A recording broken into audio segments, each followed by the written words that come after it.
doing? How you doing? How you doing?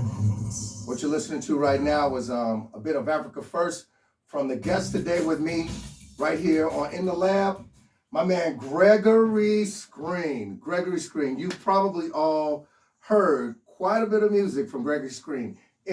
Especially if you're part of the Chicago or the nationwide stepping community.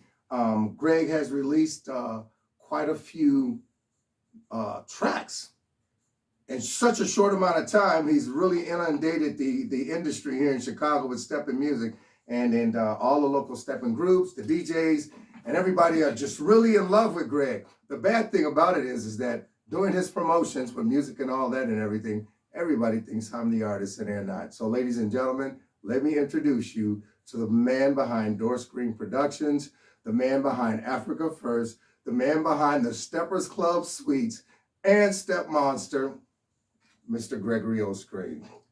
Hello, world. How we doing there? Greg, so what we want to do right now, man, is, of course, find out a little bit about you. I'm going to give you a brief background. I met Greg through a friend of mine when Greg started working on, you all hear me talk about Joe Wright and Block Records, and I've worked with him for quite some time. I met Greg because Greg was working on the Steppers Club track, and he decided he wanted to do a rap version of the track, and that's where I came in.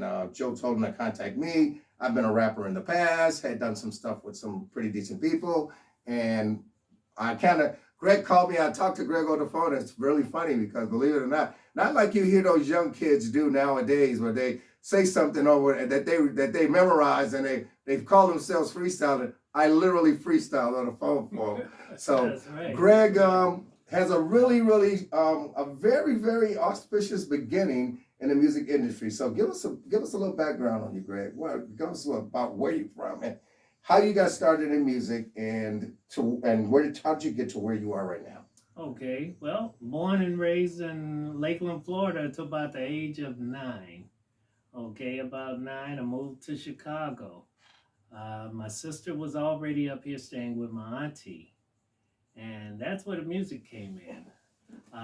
My sister was a student at Hirsch High School, and at the time, at Hirsch High School, the band director would give them tickets to the Regal Theater, which was very hot at the time, and my sister had to take me to the Regal Theater because she was forced to take you. She was forced to take him. She was forced to take me. I was baby boy. So she had to take me, and so that was my first introduction to music. There was a piano at home in Lakeland, but I never got lessons because my parents didn't think I would like it, but turned out I did. And so my first lessons at the Regal was watching The Temptations, Stevie Wonder, all the artists you could think of that was coming through the Regal back then. I got to see up front and center. So let me ask you a question real quick. Because a lot of the people, especially a lot of the people in the stepping community from the South Side, I happen to know personally, come from that area that you're talking about, around Hirsch High, yep. South Shore, CVS, 79th Street, Stony Island, South Chicago Avenue. What, do you remember the name of the choir director, or who was at Hirsch? What was the name of it? I believe his name was Mr. Hunter. Mr. Hunter. So a lot of you all may connect with this. And what was your sister's name? Her name was Sandra Smith at the time. See, a lot of you all may connect with this. Mm-hmm. You know, I know a lot of people out there because my sister went to Hirsch. She's 5 years older than me, so that name may even mean something to her because she was a Husky. Oh, go ahead. Yeah. Mm-hmm. Well, Mr. Hunter would give his people who were in the band, would give them free tickets to the Regal Theater, and that was the start. So from there, I went on, the love of music hit me, and then from there, my parents decided finally, okay, you can have some music. So I started learning organ, and later on switched to piano, and started playing at New Progressive Missionary Baptist Church. That's another spot that a lot of 94. you all may be familiar with. He used to play at New Progressive. New So a Progressive lot of people Missionary. know that church. That's a historic church in Chicago. Yes, Yeah. 94th and Perry. 94th and Perry, yes. And played there from a young age till I was an adult. And from there, things just kind of kept growing and growing. Okay, so let me ask you this. What was the impetus behind First Things First? That's the album that Stepmonster is off of, right? Yes. That was your first solo project, your first album, your first project that you put out, right? Mm-hmm. Okay, what was the impetus behind the album concept? And then I know there's a lot of different music you have in there. You all have only heard Stepmonster. Look this album up on Spotify and the other digital outlets. This is a crazy album, especially for you people that are into stepping music, like instrumentals. And then there's some gospel, some Christian music on there too. But what was the impetus behind that, and why the title First Things First? Well, it was time to get some music out. That was the impetus behind it. And first things first was we're gonna give honor to God first. Okay. Amen. That's the whole thing. First Yeah. thing first, giving honor to God. That's the intro. Yeah. Hey, yeah. That's the whole impetus behind all of it, because it all just came through God. I had no idea that it will grow like this. Yeah. Yeah. What about the Stepmonster track though? Because there's a lot of them people out there, man, that are loving it. They are simply loving that Stepmonster track. I mean, a lot of people like it because of the fact of the matter that Stepmonster, you know, and that's a phrase that they use in the stepping community a lot. When somebody is really good at what them, he's a beast or he's a monster or whatever. And that title just really resonates. So where did that come from? What was the beginnings behind that? The beginnings of Stepmonster was, like you said, it was like a beast. I was always interested in the steppers community. I step a little bit. I'm not a big stepper, people, but I've always gone to the steppers. Y'all got to teach him how to step. Hey, if he's doing stepping music, you need a Sam Chapman step. He got to step. You got to reteach me there. It's been a while, but yeah, the impetus behind that was getting something out to the community, the steppers community, and just remembering all the parties that I go to. You know, I grew up in Chicago from 9 on up, and went to all the way of life. Step yes. is always been a way of life. And you Steppers come from community. Chicago. Yeah, that's a way of life. That's the truth. That's right. So I'm sitting in the studio one day, and it was like, what if somebody just came and said, you know, it was like a monster. It was like, yeah, literally. I mean, literally that like track a is monster. ridiculous, man. It was like I was let's see, what you would say, a chemist or something, concocting all kind of things. Oh yeah. And all of a sudden I created this little monster that came out and just kind of hit me. And that's where you hear that monster coming out. Yeah. That's how it hit me. When I actually heard this song by accident, you all. I actually heard it by accident. I was helping do the promo for the Steppers Club, and then I'd heard Africa First, but we were trying to like kind of hold that song back until we got some exposure for the Steppers Club, especially with it being a 3-song EP. And in the process of looking for some material to put in his one sheet, which is like the bio that we pass around in the industry for people to know about an individual, without it being very long and drawn out, it's very perfunctory and to the point. I came across Stepmonster. I came across the album, and he had given me a copy of it, but I wasn't listening to it. I hadn't been listening to it as much. But then I put it on, and I started going through. I was like, I called him up. Wait a minute.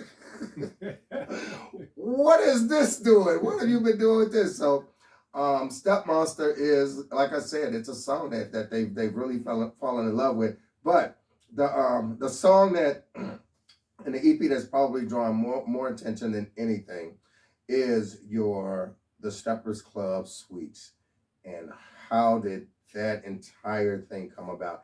I know the story because I was there after the first beginning, but he's got to tell you how this went from one track into a suite. And it's an amazing tale. It is. It It's is. an amazing tale. Yeah. It's one for the masses for sure. Well, that started out, it was a true just paying homage to the Steppers community. That was my way of paying homage to the Steppers community. And as Sam said, it started out, it was just instrumental. And my vision was, let me make something out there for the Steppers community to where they would love and they could dance to and have fun with. And got in the studio with Joe, and the magic just kept going and going. And then Joe Wright and I, we talked, and we was like, well, I'd like to put a rapper with it. And he said, well, I got just the person for you. That's its original incarnation, that instrumental that you all love so much. Yep. And from there, it just grew. It just grew. And then all of a sudden, as Sam said, we started talking. And then next thing we know, we're in the studio. Then we was like, let's make another version. Yeah. It was like, if you've ever seen that movie Gremlins, every time after midnight we pour water on it, another song came out. It was really something. It was really crazy.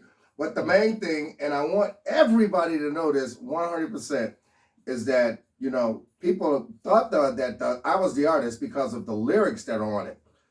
That's all I did. That whole everything, the whole vibe, the whole essence, the whole composition, and everything about that song was the lyrics were made possible for me to live the lyrics. I was able to live the lyrics because of the music that was already live.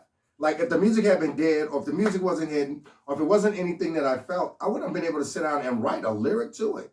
You know, but it hit me right away when I sat down to do it the way that he wanted to, which was write a couple of lyrics for me and then use this background at the Steppers, use this at the Steppers Club as the chorus. I heard another entire song, and that's why we've got the first version that he did, which is the vibe, which is the instrumental, and the second version was the style, which is how he wanted it done originally. The third version was a party version. Everybody knows me. I'm always ready for a party. So that was because I know that stepping comes in different phases too. You got the really slow steppers. You got some that step at a medium tempo. Most people at about 89 beats per minute.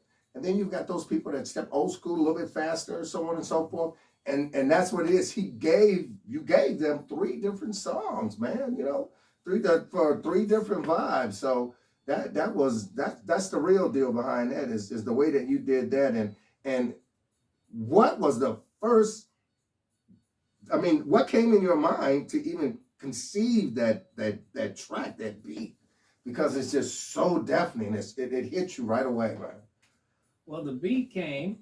It was from my instruments. Some of the beats were already on the instruments, and it just hit. It just like, oh, okay, I can see people stepping on this. I can see people at a party on this. I can see people having fun on this, and you know, being dressed up and going to a lot of the things that steppers do. You know, Yeah. and I remember at the time, my wife and I, we attend St. Sabina. She attends it more than I do, but she'd take me to the steppers parties they would have. Oh yeah. And we'd have Southside, St. Sabina. Everybody knows St. Sabina, St. Margaret. The party's there. The party's there. The parties are there. Yeah. Yeah, and it just kept resonating in my mind until all of a sudden it just came. Creation just comes. Yeah. It's I try not to put a cap on it or anything. When it comes, it comes. And sometimes you have to get up and catch it too. Yeah. Well, see, that brings me to my very next question, because what we've heard is that you have this affinity for stepping music. You like this. You came from a stepping type culture background area that you grew up and everything, but your song that's making noise on a hip hop radio outlet right now is Africa First. And that's got an Africa beat to it. That's an African, the drums, the song. Usually people stay in the vein of what they're doing in one genre type. You didn't deviate a little. You went to the left. Yeah. You went all the way left. So give us a little bit behind that, man. Well, Africa First, well, that was paying homage to Africa. That, in my mindset, was to let's go back to the beginning of life and man. When man first set foot on this earth, where did he start from? Yeah. And the beat and everything, it just resonated in my head, and it just evolved. It just evolved. And it's all about being, where did we come from? Where did It's it all a very start? spiritual song, man. Where It's did very man spiritual. start? And where did it start? And how we've gotten from here to there. That's why when you look at the video, the picture video that we have, you see us over in Africa, and we move over to the United States to where we are now. It's that the song probably more than anything for me when I first heard it was the spirituality of the song, and it's got a euphoric envelopment that it really grabs you and draws you into the song. So what's up next for Greg Screen? What's up next? What you got next? What you got coming next, man? What? Because you on fire right now, and so what we want to find out is how long is Greg gonna burn? Well, there's more to come. Okay. You got that like Joe CIA? Wright It's a and I- CIA move on us. You can't tell us what's up. Well, Joe Wright and I, Joe Wright, y'all hear Joe Wright from almost everything I do. Yes. He's the man behind a lot of this stuff, and once again, Joe That's Wright right. is the person that's like kind of helping Greg with the production element of whatever he does. So And shout we out to always- Joe at Blob Records. That's right. And I have to give a big shout out to Daryl Parquet, because Daryl Daryl Parquet, love you, brother. He's- Blob Records. Oh boy, he can play rings around a lot of people, including me. And Daryl was the one that introduced me to Joe, Yeah. because yeah. Daryl Parquet and I worked in the city for Chicago Public Schools, and we worked there together, and we did little music projects for the teachers that we work with, because we'd have to do little sharing things. And Daryl introduced us to Joe, and Joe and I have been working ever since. And so we've got about 3 more songs coming up, about 3 more Awesome. to be done. Awesome. And one we're really excited about. I'm just going to leave it there for now. Okay. All right. Well, ladies and Well, gentlemen. we're really excited about it. You'll see, and it'll be a little different twist, but not much. It'll be a little different twist, but not He much. just messed me up with that. He said it's gonna be a little bit bitty twist, but not much. He just threw me off. Look, so ladies and gentlemen, hopefully by now you have about from this much to about this much you know about Chicago area producer Gregory O'Screen, the man behind the Steppers Club Suites, Africa First, behind Stepmonster, and the First Things First album. He's still got stuff that's got to come off of there that you all haven't heard. But for all you people out there like Hey Fred, Charlie Pierce, Maurice Sykes, all you steppers out there, Sam Chapman, Mellow Chris, Maurice Sykes, Culpepper, Casper. Thank you so all much. y'all, man. Look, we Thank really you so appreciate much. y'all helping I push this appreciate agenda. you. Northwest Steppers, all y'all folks out in Detroit, out in Cali. They out there in Cali, pumping his music. Really appreciate it. But the main thing is that we know that you all like to put a face to the music. So ladies and gentlemen, once again, this is Gregory O'Screen. And remember, what's your social media? Facebook. My social media? It's your name, right? Yes. His name is Gregory Screen. Gregory You can find him on Facebook. Find him on Facebook at Gregory Screen. But you can also catch him on, the music and all that, Instagram, Facebook, and everything. Because right now, music and all that is the promotions company that's helping Greg with his promotions and marketing of his product. And of course, you all know my tagline is everybody's gonna know about it, and we plan to make sure that everybody that's starting to love his music gets to know who Greg Screen is and gets to love him too. And we want to just thank you all for tuning in. Stay tuned. I'll be doing these occasionally. This is In the Lab with Sam Abraham, and we're going to be bringing you guys some of the new indie artists in Chicago who haven't had an opportunity to do an interview anywhere, people who that are going to be working with us on projects, and that we want to make sure that you know who they are. Everybody about to know about it.